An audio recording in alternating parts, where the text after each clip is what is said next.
What's up, everybody? Welcome to Among the Fence. My name is Aaron. Today we're checking out the new album, To Rid Myself of Truth by Signs of the Swarm. This is the sixth studio album from the deathcore band since they formed in 2014. And being CJ McCrary's first band, he would end up leaving in 2017, and to say the least, they would go through some lineup changes and would eventually land on David Simonik. I think that's how you pronounce his last name, as their vocalist, where I feel like he would really come into his own on their 2021 album release, Absolver, which is just, to this day, every time I listen to that album, it still always manages to surprise me. That album also showed that Signs of the Swarm, to me, can compete with some of the best deathcore giants around, and I think it really got a lot of people's attention. Before that, they were just kind of mid-tier, I think. Fit for Autopsy has been my favorite deathcore band for as long as I can remember. They're the band that got me into deathcore. They were like my gateway deathcore band, I guess you could say, and none other bands have really come close to getting me as excited whenever I hear about a release. But after Absolver, I've been hanging on to everything that Signs of the Swarm has been doing. When they announced Amongst the Low and the Empty, I felt something new for a band that I had not felt for any other band other than Fit for Autopsy.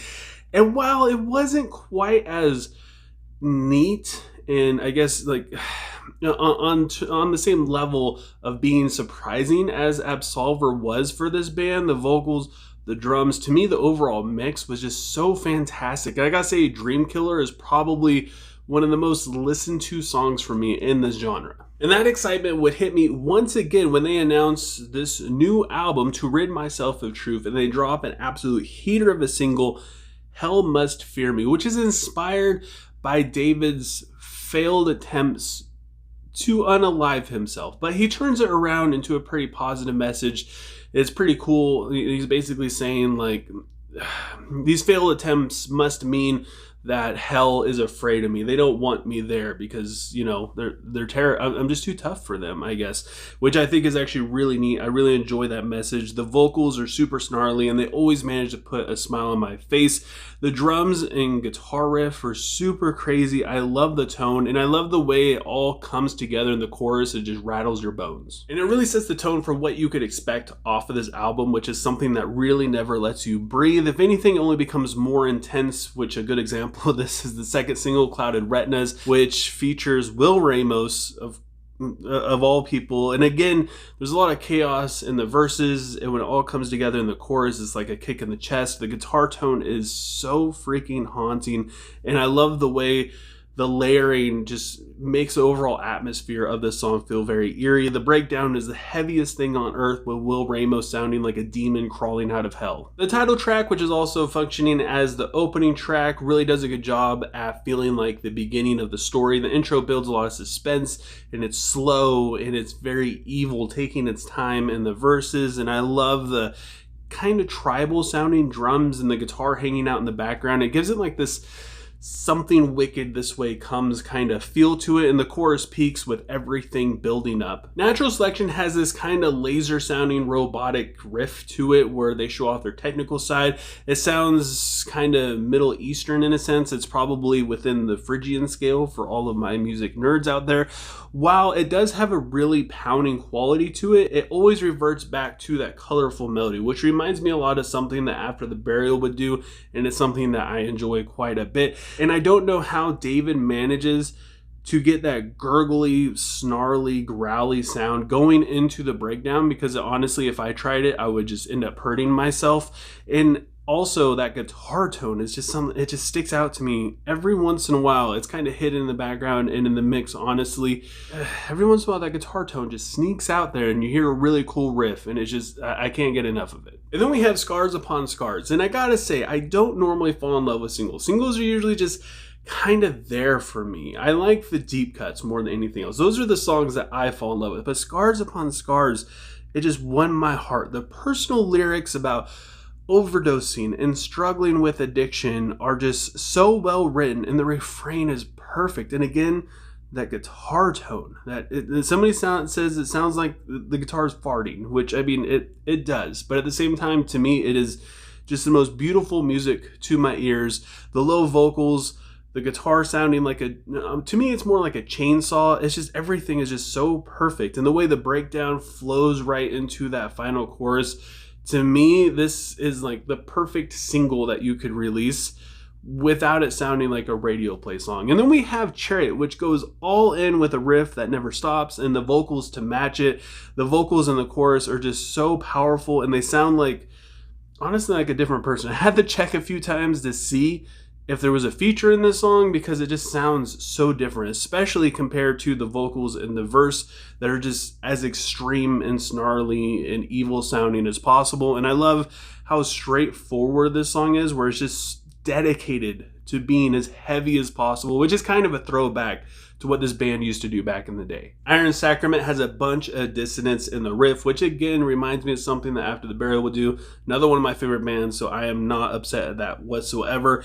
It does have a little bit more of a death metal feel to it compared to the rest of the songs. Mostly, I mean, on like the lyrics, the guitar melody, the overall atmosphere of this song, it just feels a lot more death than deathcore than anything else, which it all adds up, because you got Phil Bozeman coming in the back half of the song, and the two vocalists together just sound so freaking good. Phil Bozeman's low growls and David's snarly vocals, they just match up perfectly, especially in the breakdown where Phil just unleashes everything. And then we have Forcing to Forget, which is the oddball song for me. Honestly, like the first time I listened to it, it caught me off guard. It has clean vocals in the verses, which are totally unexpected. It sounds really good, along with the echoey guitar effect. The chorus is both cleanish and distorted vocals. Again, the duet between the two of them sounds super good. I'm not used to this type of atmospheric music from this band, but it sounds so good. It's like they harnessed their post-hardcore influences in a sense, and I feel like they made it really work to where they didn't like completely change their sound from what's going on in the rest of the album. And then we have what I like to call the trifecta. These last three songs are pretty much untouchable. Starting off with Sarkasian, I believe that's how it's pronounced. It continues that ethereal vibe with a little bit more aggression. It has that kind of post-hardcore, just that feel that you get where it just pulls your emotions out. But then they bring in the heavy aggression that's found on the rest of the songs, and it sounds so good. It reminds me of something that they would have written for Absolver more than this album. The guitar parts stand out a lot more to me, especially along with the vocals, which sounds so good. This is pretty close to my favorite song on this album. It's really hard to decide because these last three songs are so good. I don't know what's going to come next in this song. Every time I listen to it, there's always something there. The chorus is just something that I never want to end. It's always new sounding to me. And then it drops out before it goes into the breakdown or the outro. And it just makes all the chaos to come next just feel even more epic. Fear and Judgment is another song that's dedicated to just being straight up heavy, which is pretty cool because like I said before, this is what they used to sound like back in the day. And it's nice to hear them bringing that old school sound back, but also mixing in more of their modern sounds into it. And it just sounds so brilliant with the vocalists from 156 Silence and Prison. Their hardcore vocals mixed with this hardcore inspired song is just insane. Again, you don't really know what's going to come next. There's so many different sections to this song. And I feel like without the features, you wouldn't hear the hardcore influences in the music quite as much. Like you wouldn't notice it. And I feel like the vocalists really bring out that kind of attitude into this song, and I just absolutely love it. Again, this is part of the trifecta. This song to me is just so untouchable, and it also includes the heaviest breakdowns on this album. And then we have Creator. They end up ending this album with one of the wildest songs on the record. There's a lot going on here from the guitar, and the production has one of the best drumming and vocal performances on the record. It feels like this whole album just builds up to these three songs, and this is the climax right here. The guitar solo is phenomenal, which is crazy to say because I hate guitar solos, especially in like metalcore and deathcore. It just, I don't know, it just doesn't feel right. Like, give me a breakdown instead. A guitar solo always feels out of place to me, but it just fits the overall song structure. And also the voicing on the guitar and the note choices, everything in it is just perfect.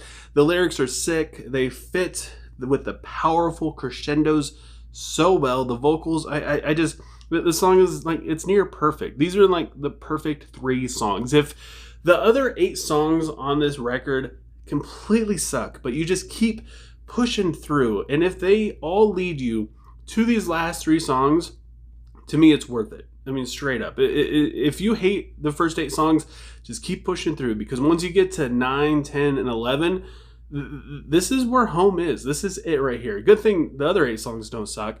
But yeah, I mean, if, like I said, it feels like this whole album is just building up to these 3 songs, which all feel kind of connected in a way. And if you've made it this far into my review, there's a good chance you might have been rolling your eyes at basically everything I've said. And I just want to start out by saying I get it. This band and this album, it has a lot of tropes to it. They take what a lot of other bands do, and you might say that the other bands do it better, but to me, Signs of Swarm, they mold it and do stuff to it, and they make it their own. And to me, that's what makes them stand out so much. Sure, it's 2025. It's hard not to sound like you didn't borrow this idea from another band. And Signs of Swarm just does it in the right way for me personally. And this album exceeded all my expectations, which is insane because they were already so high. The flow of this album is perfect. There's no filler. Every song flows well into the next song. It starts off heavy, then it gets pissed off, and then it kind of winds down a little bit without killing the momentum when it goes into the song Forcing to Forget. And then you're kind of like wondering what's going to come next. And then they give you 3 of the best songs you could possibly ask for that I can't stop listening to. I love this album so much. I got to give To Rid Myself of Truth by Signs of the Swarm at 8.9 out of 10. But I want to know what you guys think. Leave a comment below letting me know what you thought of To Rid Myself of Truth. Let me know what you would rate it and what your favorite song is. Also, if you enjoyed this video, don't forget to give it a like. Doing that means so much to me. It means that you liked this video and you would like to see more of this type of reviews on bands that aren't quite as known instead of just Deftones and Chevelle. So yeah, that does a lot for me. It helps a lot with YouTube's algorithm. If another person is interested in the same style of music that you're interested in and you give it a like, there's a chance it will show this video to them. So it helps my video get out a little bit more. And of course, if you want to support me more than that, feel free to subscribe and ring the bell icon. Do any of those things helps me out tremendously. And I just thank you guys so much for taking time out of your day to listen to me sit here and talk about music. And I hope you have a good rest of your day or night whenever you happen to be watching this. And I'll talk to you guys next time.